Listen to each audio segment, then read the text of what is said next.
بعد معزز سامعین، کافی دیر سے آپ حضرات ہمیں جھیل رہے ہیں، ہم آپ کو جھیل رہے ہیں، ہم زیادہ وقت آپ کا نہیں لیں گے۔ یہ کچھ لوگوں کی خواہش، میں نے معذرت بھی طلب کر لی تھی ان لوگوں سے، لیکن بہرحال خواہش ہے۔ تقریباً جتنی باتیں اب تک مفتی مرغوب صاحب قاسمی دعوت برکاتہم العالیہ، قاضی صاحب، ان حضرات کے ذریعے اور اس سے پہلے مولانا اشرف چترویدی صاحب، الحمدللہ جتنی محنت کی ہم لوگوں نے اس جلسے کو سجانے کے لیے، اس مقام تک پہنچانے کے لیے، اللہ کے فضل و کرم سے ہمارا جلسہ کامیاب ہو گیا۔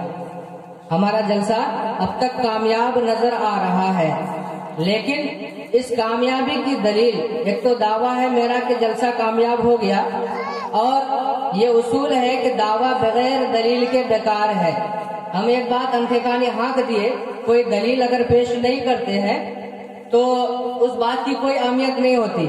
آج یہ میرا دعویٰ ہے کہ ہمارا جلسہ الحمدللہ کامیاب رہا۔ اس کی دلیل یہ ہے کہ اگر دو چار مہینے کے اندر اس مسجد کی تعمیر ہو گئی تو اس دعوے کی دلیل وہ ہو جائے گی کہ ہم نے دعویٰ کیا تھا جلسہ کامیاب، یہ ایک دعویٰ، اور دلیل یہ ہے کہ مسجد ہمارے سامنے میں نظر آ رہی ہے، مسجد ہمارے سامنے میں نظر آ رہی ہے۔ معزز سامعین، ایسے دیکھنے میں لگ رہا ہے کہ ہمارا سماج، ہمارا طبقہ کتنا غریب ہے، کیسے ایک مسجد کی تعمیر کریں گے۔ اس مسجد کی یہ اللہ کا گھر ہے، یہ اللہ کا گھر ہے۔ دارالعلوم مدارس دارالعلوم دیوبند کا آپ نے نام سنا ہوگا، جہاں سے ہمارے مفتی مرغوب صاحب قاسمی فارغ ہیں۔ اس مدرسے کا قیام کس طور پر ہوا؟ پہلے زمانے میں مدرسہ چلانے کا اصول یہ تھا کہ کوئی نواب صاحب ہوتے تھے، وہ مدرسے کا سارا خرچ، اسٹاف کی تنخواہ، یہ ساری چیزیں برداشت کیا کرتے تھے۔ اگر کوئی سیٹ صاحب ہیں وہ مدرسہ اپنا خود کفیل چلایا کرتے تھے، لیکن اس مدرسے کی مدت، اس مدرسے کی کب موت ہو جائے، کب سیٹ صاحب ناراض ہو جائے، مدرسہ بند۔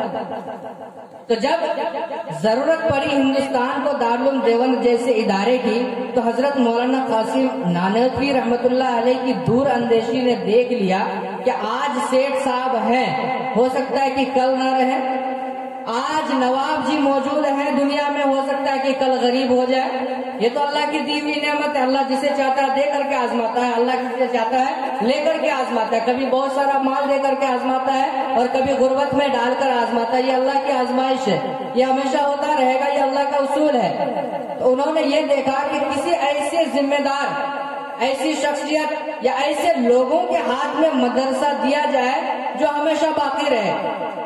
تو انہوں نے ایک اصول بنایا کہ اس مدرسے کا سارا انتظام، اس مدرسے کا کہ جتنے بھی اخراجات ہوں گے وہ اخراجات عوام کرے گی، کوئی خصوصیت کے ساتھ، نہ حکومت اس کا خرچ برداشت کرے گی اور نہ کوئی سیٹ صاحب اور نہ کوئی نواب صاحب اس کا خرچ برداشت کریں گے۔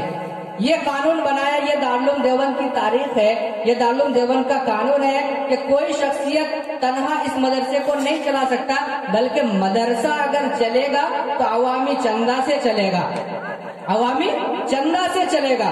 بظاہر دیکھنے میں لگ رہا تھا کہ ایک مضبوط لوگوں کے ہاتھ سے، ایک مضبوط قوی آدمی کے ہاتھ سے لے کر کے مدرسے کو غربت کے دہانے ڈال دیا ہے، اس لیے کہ عوام کو یہ غریب ہے۔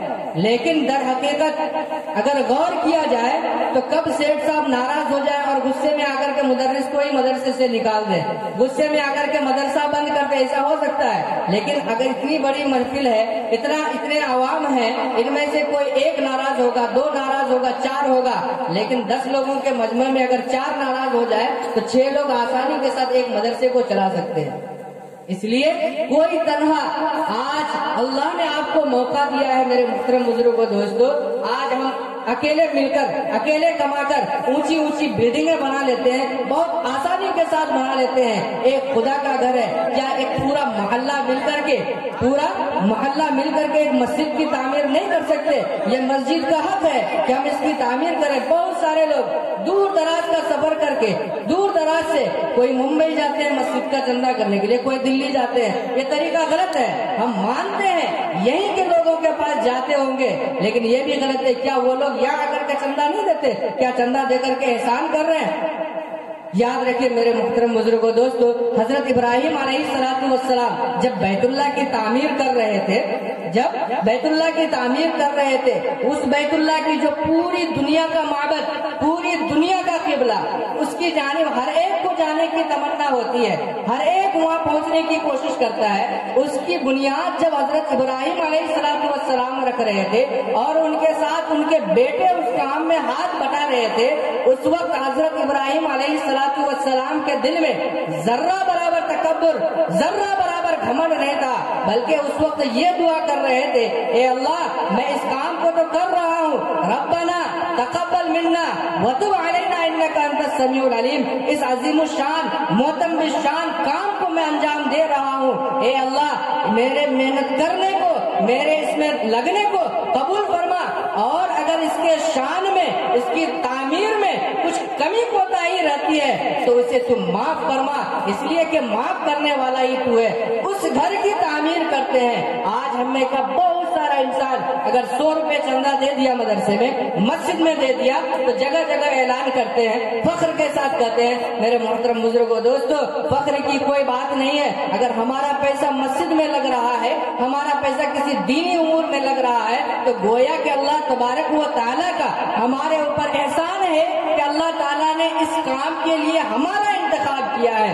آج ہمارے گاؤں میں، آج ہمارے محلے میں ایک مسجد کی تعمیر ہے، اس کا مطلب ہوا کہ اللہ رب العزت ہم سے راضی ہے، کچھ کام لینا چاہتے ہیں، اس عظیم الشان کام کے لیے ہم کسی کے سامنے کیوں ہاتھ پھیلائیں گے؟ آج ہمیں طے کرنا ہوگا کہ اس مسجد کی تعمیر ہم اپنے نجی پیسے سے، اس لیے کہ مسجد میں زکوٰۃ صدقات کا مال نہیں لگا سکتے، اس میں اس پیسے کو لگانا ہوگا جو آپ اپنے بیوی بچوں کی ضروریات میں صرف کرنا چاہتے ہیں، ان پیسوں کو لگانا ہوگا۔ اس لیے آج ہمیں طے کرنا ہوگا کہ ہم کسی کے پاس ہاتھ نہیں پھیلائیں گے، بلکہ خدا کا گھر ہے، ہم سب کا اس پر حق ہے، اس کی تعمیر کرنا یہ بھی حق ہے۔ سب مل کر کے زیادہ سے زیادہ تعاون کریں گے اور 1 سے 2 مہینہ کے اندر اس کی تعمیر کر دیں گے۔